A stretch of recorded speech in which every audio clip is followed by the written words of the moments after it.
pandemi kayak gini, tentunya banyak banget bisnis yang terdampak. Dan semua bisnis itu memiliki masalahnya masing-masing. Salah satu cara untuk seorang entrepreneur bisa bertahan di masa yang sekarang ini adalah sense of adaptability, dan yang selanjutnya adalah inovasi. Melihatnya seperti dua sisi mata uang gitu loh. Ada good things ya, but ada bad things ya. Cuman gue emang orang yang selalu fokus pada satu hal yang baik gitu. Nah akhirnya rumus yang gue dapetin di masa COVID sekarang ini adalah kita harus punya yang namanya sense of adaptability. Orang tuh ngomongnya skill gitu, dan gue kurang setuju kalau skill karena itu menurut gue ada di dalam hati gitu loh. Dua faktor yang bisa menyelamatkan seorang entrepreneur dari zaman yang tidak ada kepastian gitu loh pada saat ini. So gue rasa dua hal itu bisa membantu kita as an entrepreneur untuk bisa melewati ini semua sih. Gue justru malah happy dengan keadaan seperti ini karena kita dipaksa gitu loh, otak lo benar-benar diperes sampai kering, dipaksa bagaimana caranya supaya lo tetap kreatif dan lo menimbulkan inovasi-inovasi yang baru.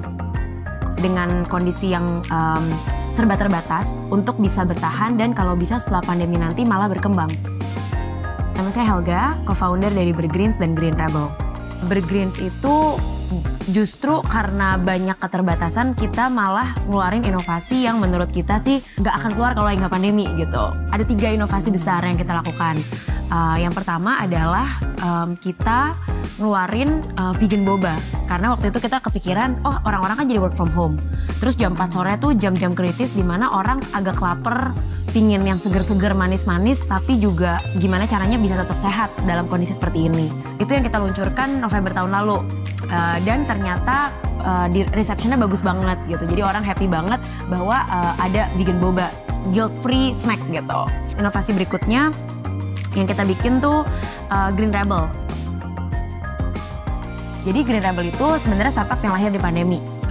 Dan awalnya idenya adalah kita kan udah develop daging sapi nabati dan ayam nabati dari bahan tumbuh-tumbuhan gitu kan, menggunakan food technology.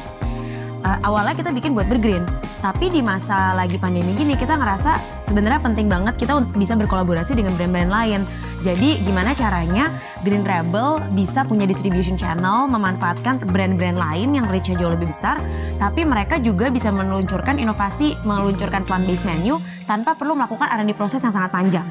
Nah dari situ akhirnya kita bekerja sama dengan brand-brand untuk meluncurkan plant-based menu menggunakan daging dari Green Rebel. Yang ketiga, kita mikir juga sekarang tuh orang-orang tentunya ada shift ya di consumer behavior. Yang tadinya sangat sering dine in menjadi lebih sering delivery. Kita juga ngelihat bahwa spending power orang sebenarnya menurun ya. Karena mereka juga kayaknya karena banyak uncertainty, mereka jadinya pengen nabung.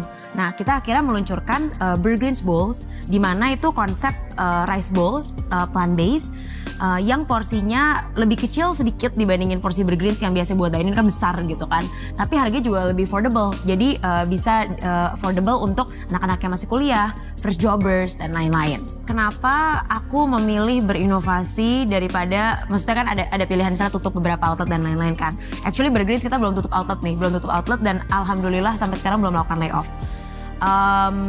Alasannya karena aku ngerasa krisis itu ini bukan pertama kalinya ada krisis ekonomi kan. Kita udah melalui beberapa krisis ekonomi dan kita bisa lihat bisnis-bisnis yang bisa bertahan selama masa krisis dan justru melakukan inovasi atau transformasi selama masa krisis itu post crisis mereka yang thriving.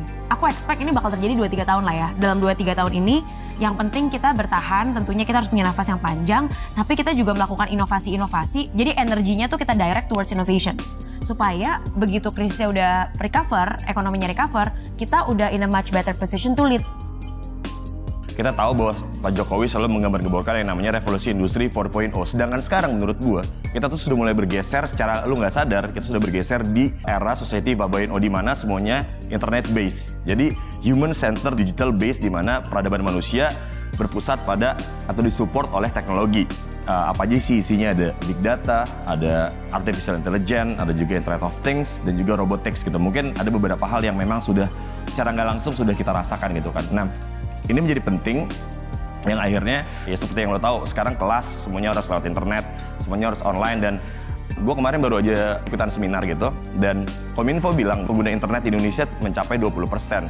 So kalau gue pribadi lagi-lagi selalu ada sisi baik di tengah satu hal yang buruk gitu seperti COVID ini. Itu menurut gue satu hal yang buruk, tapi banyak sektor industri yang akhirnya mereka turn digital dan mereka akhirnya bisa bertahan di masa pandemi ini. Hi, my name is Lukman Benjamin Mulia, but you can call me Bang Ben. I'm the CEO/founder/lover of Creative Fox Broadcasting Network.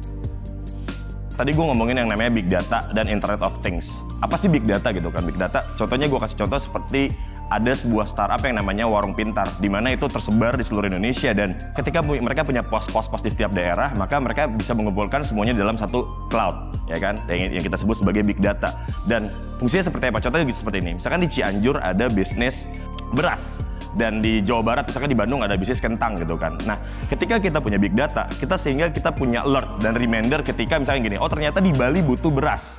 Sehingga distributor beras dari Cianjur ini bisa mengirimkan secara efektif berasnya ke Bali. Karena kita tahu di Bali ada alert, di Bali butuh beras gitu kan. Itu fungsinya Big Data. Nah, kita sebagai entrepreneur harus bisa memanfaatkan hal tersebut gitu kan. Sehingga kita bisa ada percepatan bisnis dan bisnis lo bisa berkembang sebegitu cepatnya. Contohnya Cloud Kitchen juga. Kalau misalkan lo tahu Cloud Kitchen, misalkan lo adalah seorang entrepreneur di bidang F&B. Let's say lo di Bandung gitu kan.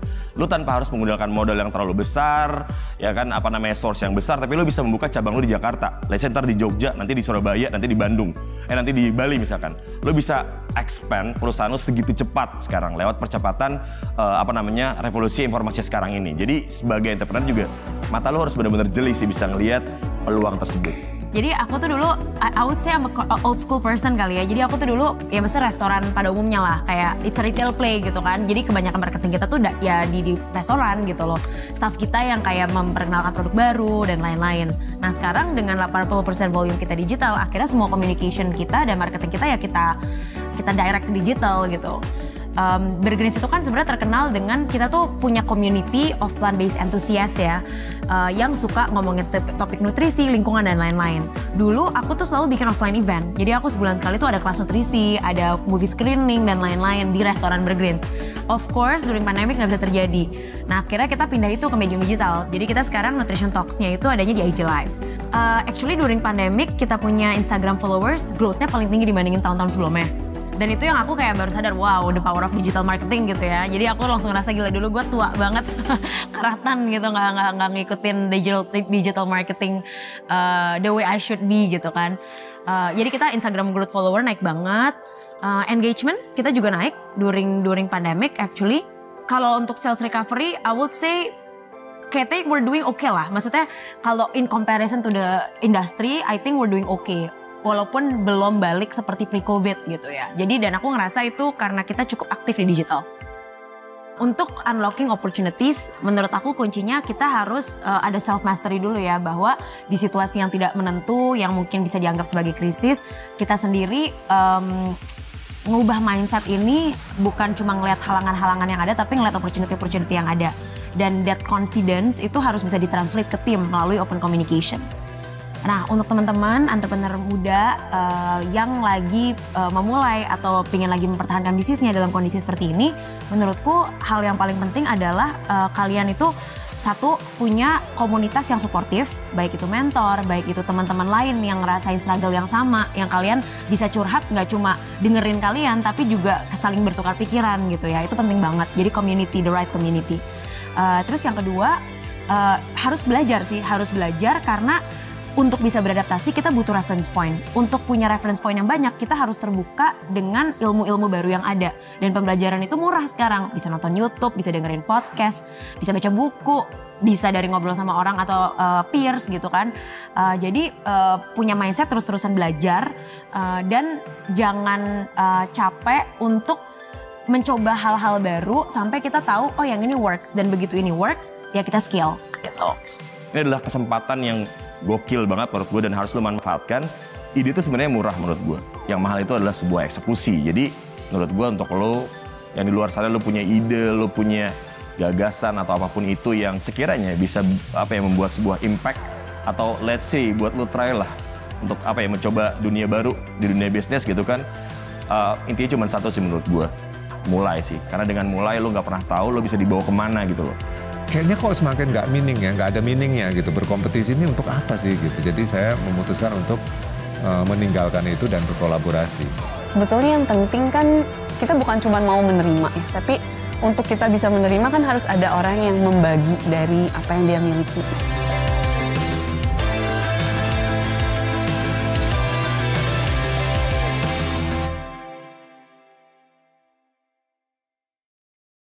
Diplomat Success Challenge ke-12. Akselerasi ide bisnismu. Raih total 2 miliar. Submit ke diplomatsukses.com sebelum 19 Oktober 2021.